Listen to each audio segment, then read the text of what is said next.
ஆனால் பிக்காளி பேசுகிறேன். உடம்பு சரியில்லைன்னு நேரலைக்கு வரல. அதனால் நீங்கள் என்னடா கமெண்ட் அடிச்சிருக்கிறீங்க? இல்லை கேட்குறேன், என்ன கமெண்ட் போட்டிருக்கிறீங்க? தலைவரே எங்கே போனீங்க என்ன போட்டு அசியமாக கமெண்ட் போட்டு வச்சுக்கிறேன். ஆகாவளியே அறுத்து கிழிச்சு விட்ருவேன். முடிச்சாரு அறுத்தஞ்சிருவேன். உடம்பு சரியில்லை நேரலைக்கு வரலைன்னா கமாண்டை அசிங்கமாக கமாண்டை போட்டு வச்சுக்கிட்டு எல்லாமே டெலிட் பண்ணி விட்டேன். கமாண்டை அருவு கட்டவனை இன்னும் பாடையில் போகிறவனா கிழிச்சுட்ரு அப்படியே முடிச்சாரா தெரிஞ்சிருவேன். தேவையெல்லாம் கமாண்ட் அடிச்சுக்கிட்டு இருந்தீங்கன்னா நல்ல கமாண்டே கிடையாது.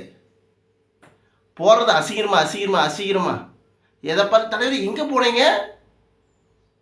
வழியில் ஒன்று காலையில் எந்திரிச்சு பார்க்குறேன் அசிங்கமாக கமாண்ட் இருக்குது. ஏடா நாசமாக போனீங்களா இப்படி இருக்கிறீங்க? நல்ல கமாண்டா உங்களுக்கு தெரியாதா? இந்த வீடியோவில் சொன்னால் உடம்பு சரியில்லை நான் வருவேன், கண்டிப்பாக ஒழுக்கமாக கமாண்ட் அடி முடிச்சாரு தெரிஞ்சிருவேன். பார்த்துக்கா.